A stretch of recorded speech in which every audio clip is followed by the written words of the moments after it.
Hi, this is Neil Walters. This is a continuation of my series of videos on the book The Science of Getting Rich by Wallace D. Wattles from 1910. And in this video we're going to talk about taking action. He says the action of thought in getting rich is fully explained in the preceding chapters. Doesn't that make you want to go back and read the preceding chapters? Your faith and purpose positively impress your vision upon formless substance, which has the same desire for more life that you have. And this vision received from you sets all the creative forces at work in and through their regular channels of action, but directed toward you.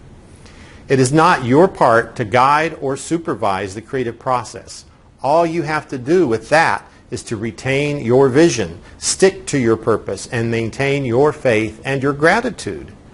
But you must act in a certain way so that you can appropriate what is yours when it comes to you, so that you can meet the things that you have in your picture and put them in the proper places when they do arrive. So he's talking here about being prepared to receive the things that you're envisioning. You have to be the person that is willing to properly use those things. You know, it's like you don't want to give an expensive car to a young child, even a college student maybe. They shouldn't be driving around a $100,000 Porsche. Maybe their mind and their perception is not yet ready to handle it. Sorry if you're a college student. Maybe you should have one.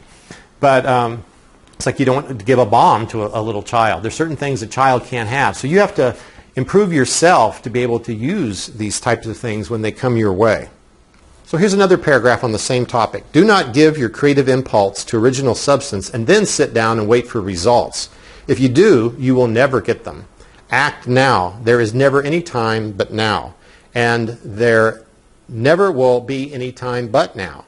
If you are to begin to make ready for the reception of what you want, you must begin now. And your action, whatever it is, must most likely be in your present business or employment and must be upon the persons and things in your present environment. You cannot act where you are not.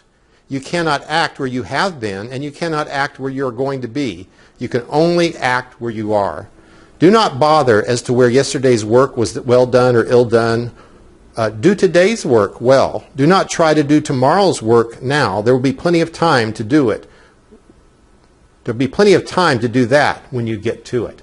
So the point is, don't live in the past. Don't live in the future. Focus on today. Today is all you really have control over. Don't worry about tomorrow. Don't worry about what you did yesterday. Today, do the best job you can. And he says you must act where you're at.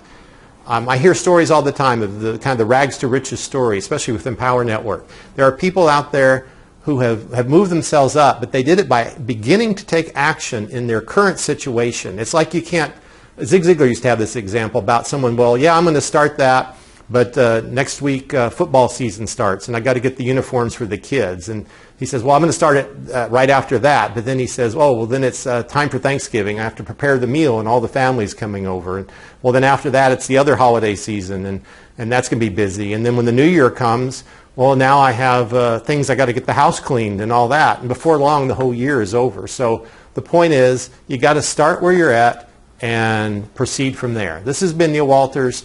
Check out our other information at neilwalters.com. See you in the next video.